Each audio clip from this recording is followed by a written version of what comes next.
Hello and welcome back to the 7th video in the series on mixing.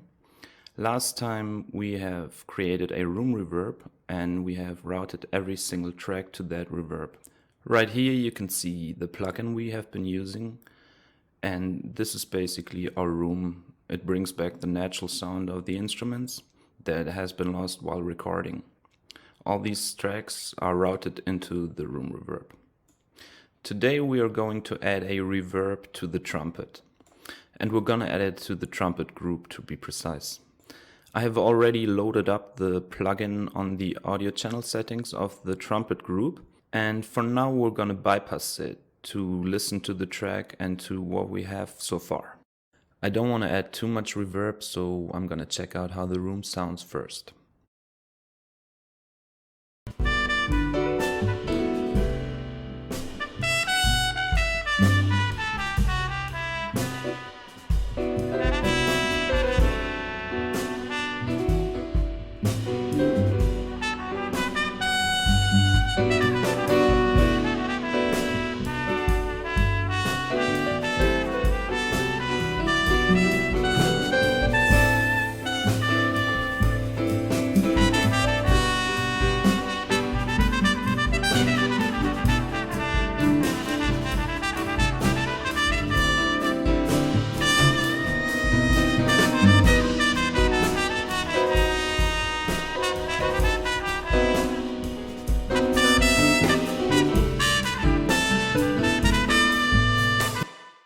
So you can hear the depth the reverb has added to all the instruments basically, and everything sounds a little more natural, but for my taste the reverb is still too loud basically. So we're gonna bring down the volume and listen to it again.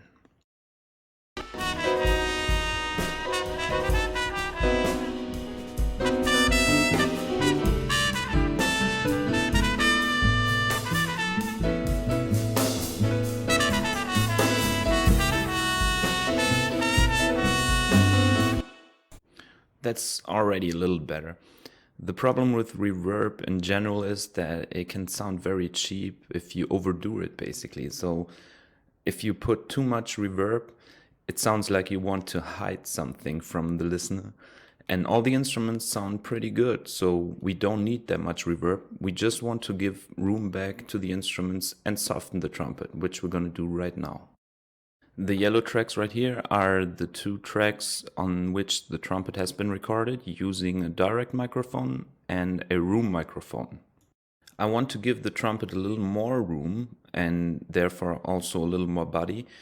And first we're going to listen to the trumpet on solo.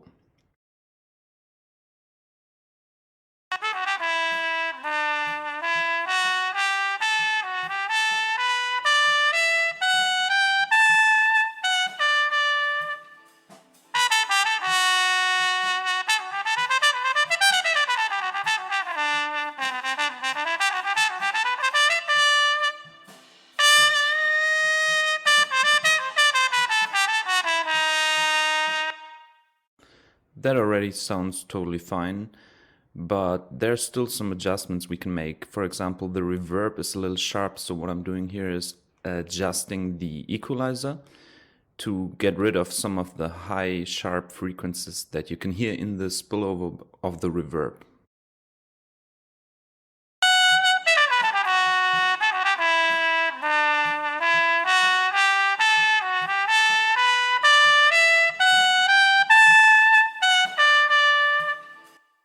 Now for reference, again with all the other instruments.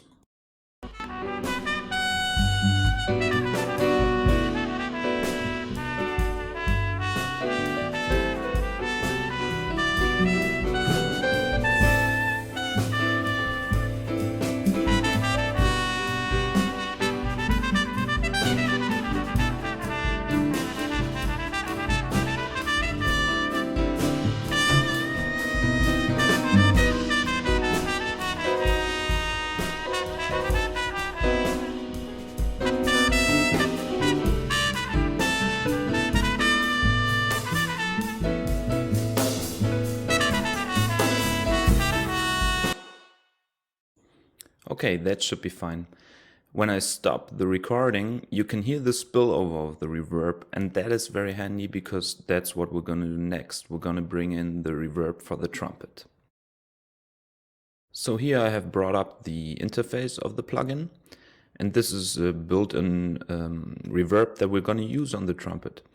And as I said, by stopping in the middle of a note, for example, we can then still hear the spillover of the reverb and hear how it actually sounds. And that's what we're going to do later on. But first, I'm going to turn up the reverb time and the mix so you can actually really hear the reverb.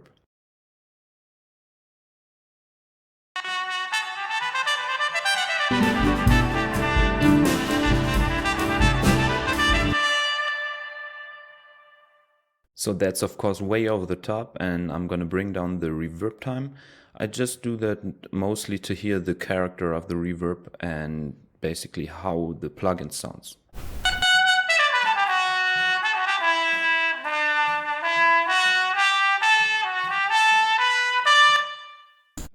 Sounds already a little better with a shorter reverb time.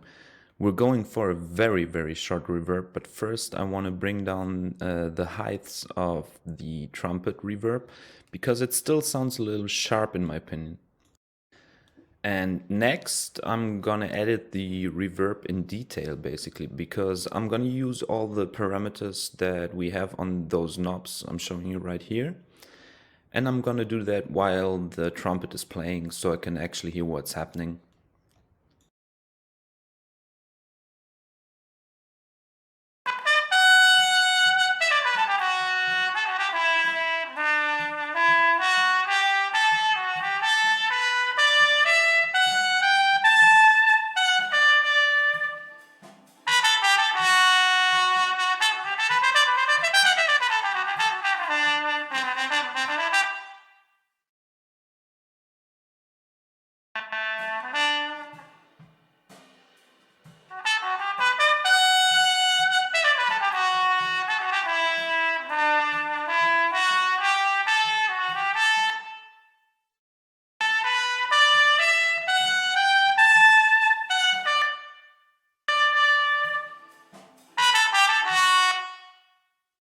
The mix is still fairly high, and as you could hear, I stopped the playback and then continued it and stopped it again.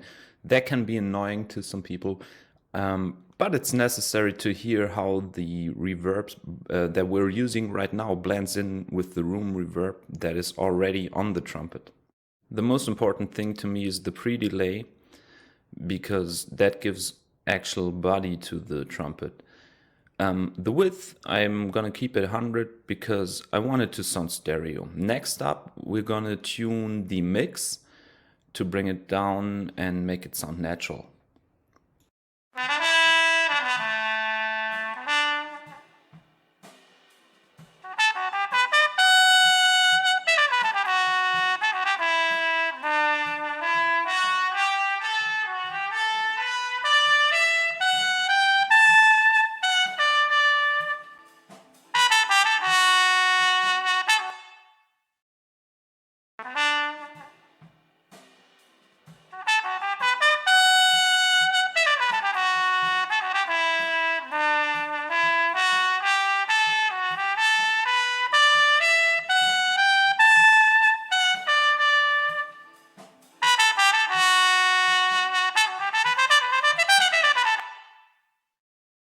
I have now lowered the mix to a level where I think that I can still hear it, but it's not overly verby and it doesn't influence the signal too much.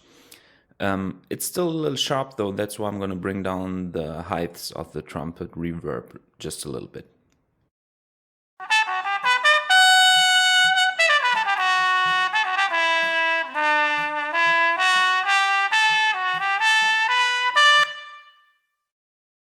Alright, that sounds fine on solo. Now we're gonna listen to the whole band.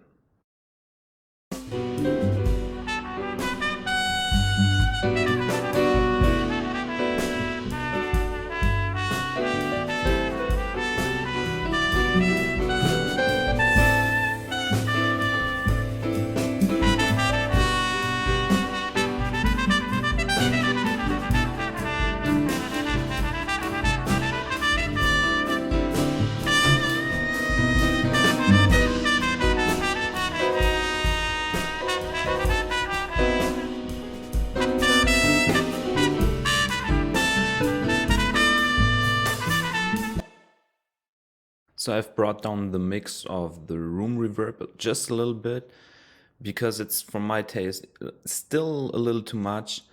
And I turned up the trumpet a little bit. And next up, we're gonna listen to the whole thing without the trumpet verb and with the trumpet verb.